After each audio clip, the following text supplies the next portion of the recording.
a booze-born idea. He said, I'm thinking I might buy myself a B-17 and put it over a gas station. To sell burgers and fuel. People were lined up for blocks to get in, 30,000 gallons a day. Decades later, a dad's dying wish. Art wanted us to restore it to flying condition. A family's flight of fancy. They're foolish to be trying this. That's totally the bomb. Are you ready to take the controls, Jamie? Are you ready for me to take the controls? You better do it, because we're heading towards the water.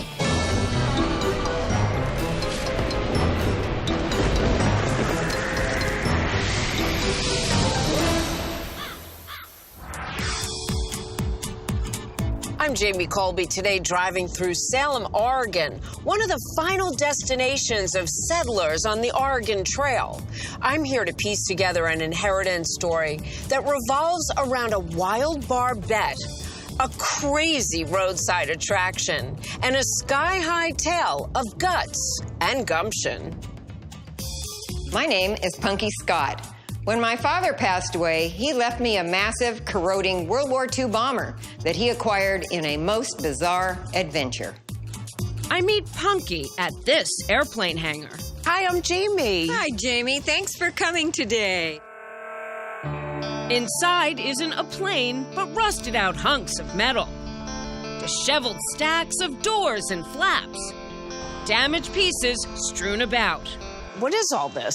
These are all B-17 parts. The B-17 bomber? B-17 bomber known as a flying fortress. This is an inheritance? This is my inheritance. I have got to learn more about who would have left you this. That would be Art Lacey, Punky's father, and a character for the ages. During World War II, the amateur pilot joins the Army Corps of Engineers and works stateside on military fortifications along the Pacific. They were looking for someone who was knowledgeable about the coast range, and my dad was very, very helpful. In 1944, Art opens up a gas station outside Portland, Oregon.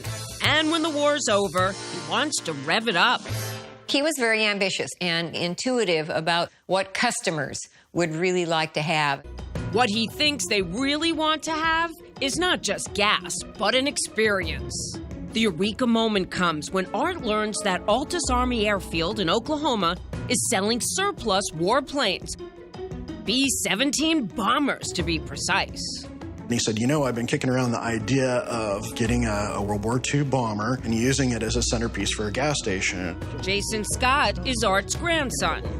He thought, I can end up with a canopy, but I'll also have a roadside attraction and I'll draw people to the facility. Art sets his sights on the right plane, says Rob Collings, who runs a foundation that organizes living history events featuring warplanes like the B-17. It's got a 104-foot wingspan, it's 75 feet long, and it has nearly 5,000 horsepower. When this thing was first produced, it was one of the biggest airplanes ever to take to the skies. Was it very valuable in combat missions? Yes. Heavy bombers, strategic bombers were the most valuable asset that we had. So, America builds more than 12,000 B-17s, which drop more than 500,000 tons of bombs over enemy territory. Each plane costs about $200,000. But the government heavily discounts them in a post-war garage sale. Once the war was over, these were just obsolete. So they were basically cutting these things up as scrap.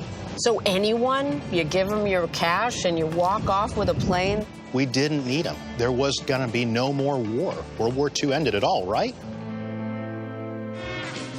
It's at his 34th birthday party in 1947 when Art blurts out his cockamamie scheme to buy one of those B-17s.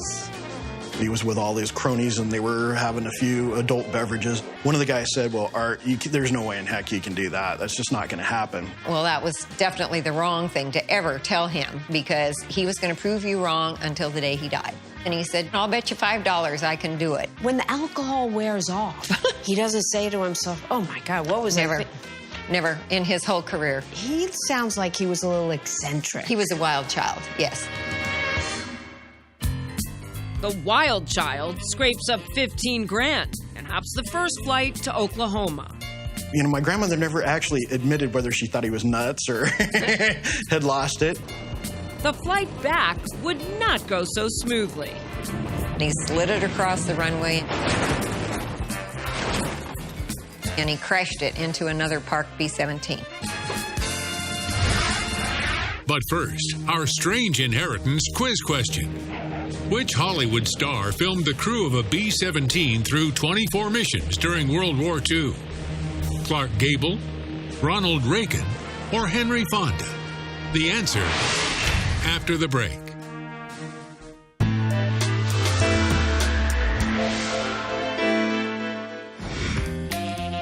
So, which Hollywood star filmed the crew of a B-17 bomber through 24 missions during World War II? It's A, Clark Gable. Well, how was it? Cap, I don't think those Germans like us. He flew with the 351st Bombardment, making a documentary called Combat America. In March 1947, gas station owner Art Lacey shows up at Altus Army Airfield in Oklahoma, cash in hand, to purchase a surplus World War II bomber and fly it back to Portland, Oregon. He said, I'm thinking I might buy myself a B-17 and put it over a gas station. So what happened when he said, hey, I'm here to buy a B-17? It was all controlled by the War Assets Administration officer, and he was able to strike a deal on a plane. It was $13,750. But there's a hitch. He didn't know how to fly any aircraft that had more than one engine, and a B-17 has 4. He also needed to have a co-pilot, and he didn't have one. So, in Art's telling, he just wings it. He said it looked like it was about a mile off where the tower was, and nobody could tell what was going on. He slid it across the runway,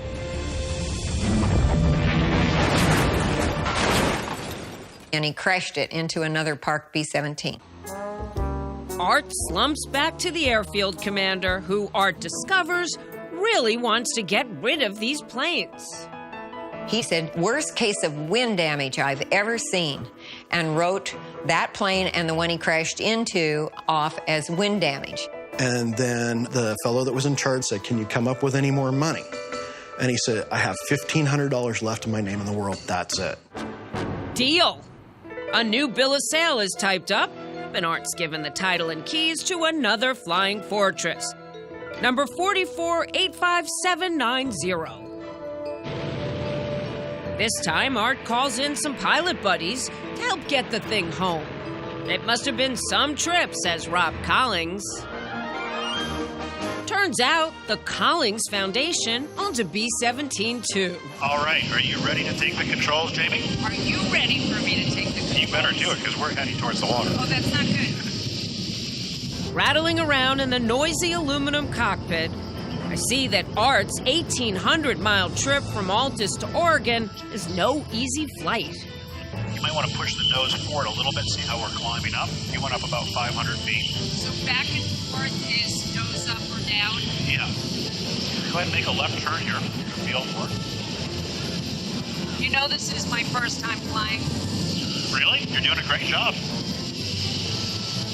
Of course, I have perfect flying weather, unlike Art's crew. And they got caught in a terrible snowstorm, and all of a sudden they see a mountain right in front of them. Fortunately, didn't crash.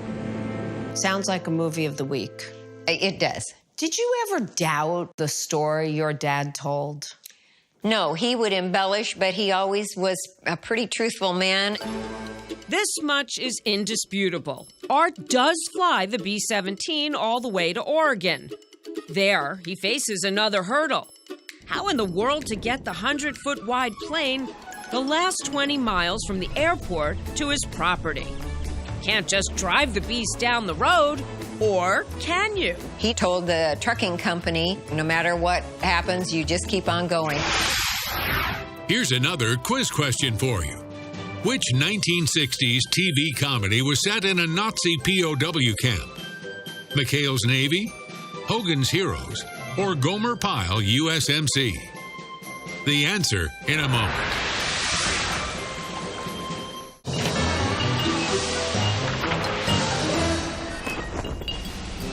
So, which 1960s sitcom was set in a Nazi prisoner of war camp?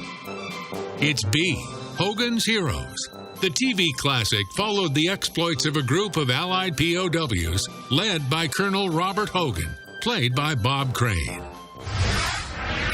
In 1947, Art Lacey lands this recently purchased B-17 bomber in Portland, Oregon, planning on using the warplane as a canopy over a new set of gas pumps.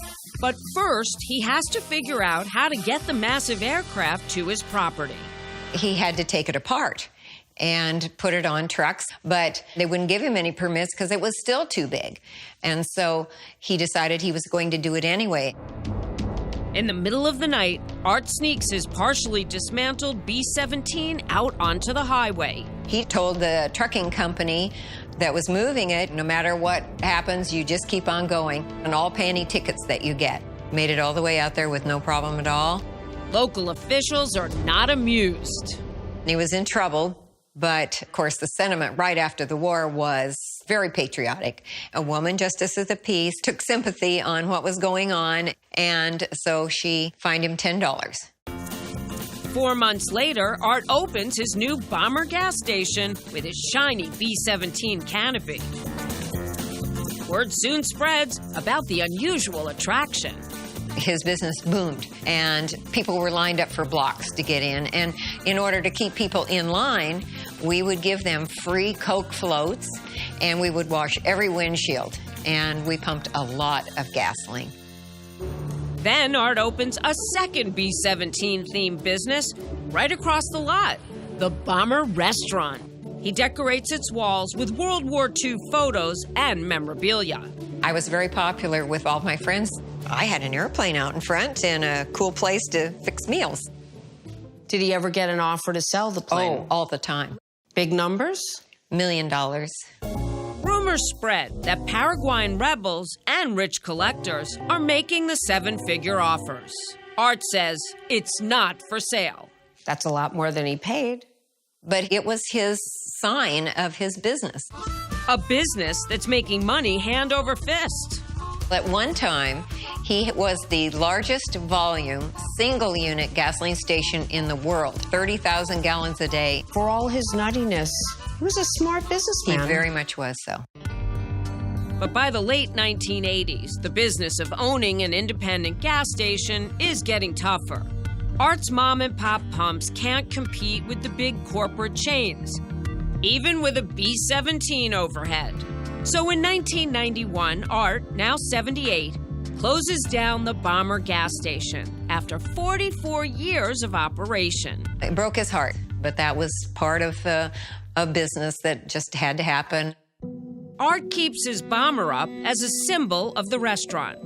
But after 4.5 decades exposed to the elements, the warplane is starting to look like she just came out of battle. Corroded fuselage, busted parts, even graffiti. Maybe it's finally time to send old number 4485790 to the scrap heap. As he tries to figure out what to do, Art learns something that really troubles him. Of all those B-17s built to win World War II, 12,000 of them, fewer than 50 have survived. We're literally down to a handful of these planes remaining in the world. So, battle plans are drawn up to restore the bomber to full flight-worthy condition.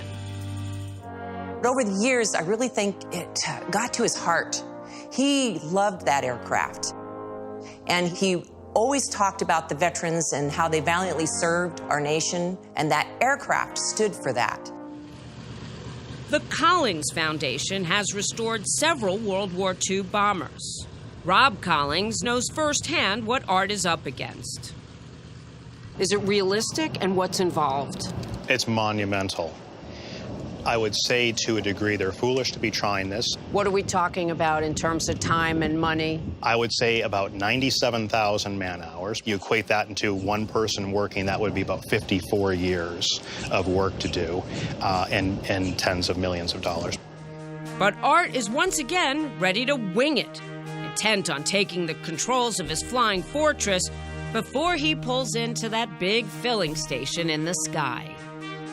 To officially kick off the restoration, Art finally gives his plane a name, christening her the Lacy Lady. We were cheering and we were taking pictures and we're playing loud music. It was a lot of fun.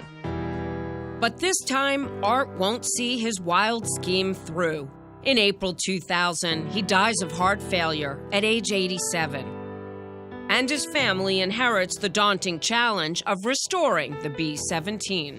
I mean, we are restaurateurs and caterers, not airplane manufacturers.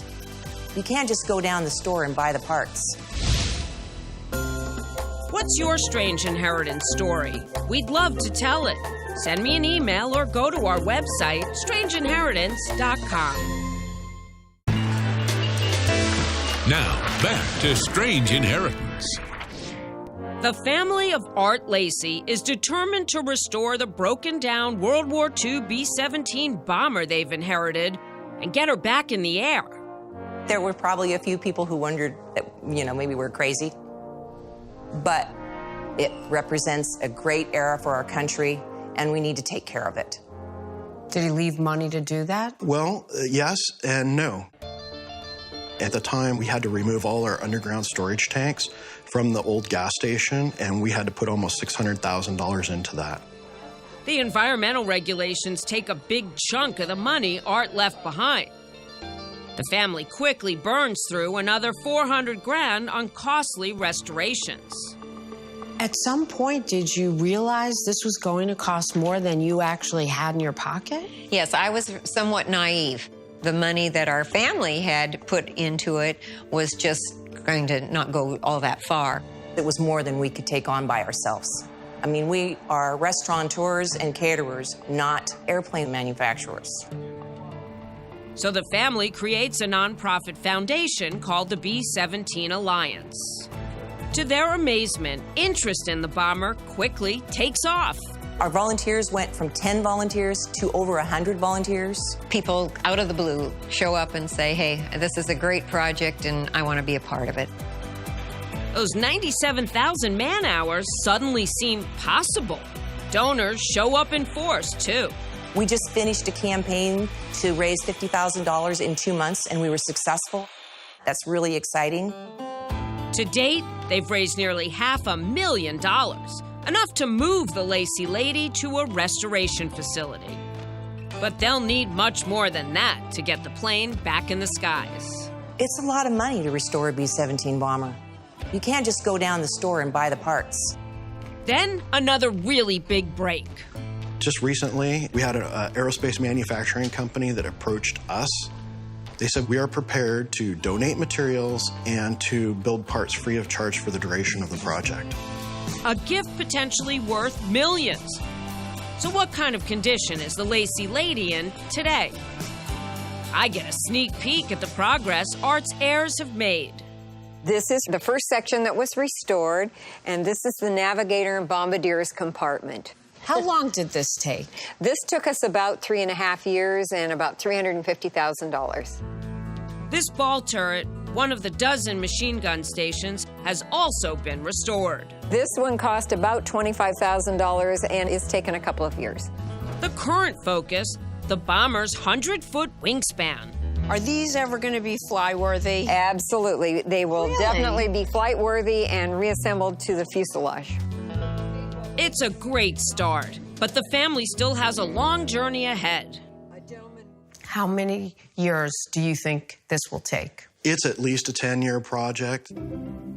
How much money is this going to cost? We estimate the project to be about $6 million on the aircraft itself. And then in order to build a permanent home and museum for the aircraft, about $3 million. That's right. The family plans on using the Lacy Lady as the centerpiece of a museum dedicated to the legacy of World War II heroes. In fact, they've already created a temporary one here on site. We're still a little bit grassroots, but last year we had over 15,000 visitors. What is your hope for the restoration? I fully expect to see it flying around our country, telling the story of our country and the sacrifices of our veterans. hopefully I'm still around when that is completed.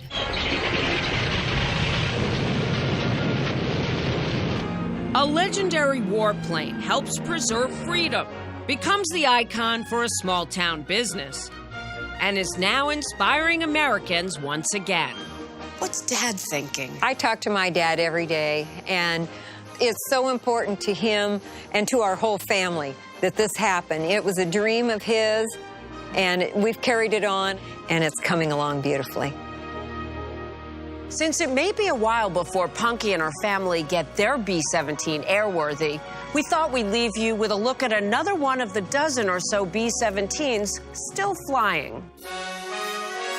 In June 2016, a dozen World War II B-17 veterans, all in their 90s, met at the Boeing airfield in Seattle to take to the skies. The vets recalled the beating the planes took on combat missions over Europe. One vet said, "We brought some back so badly butchered up, they never flew again. But they got us home." I'm Jamie Colby. Thanks for watching Strange Inheritance. And remember, you can't take it with you.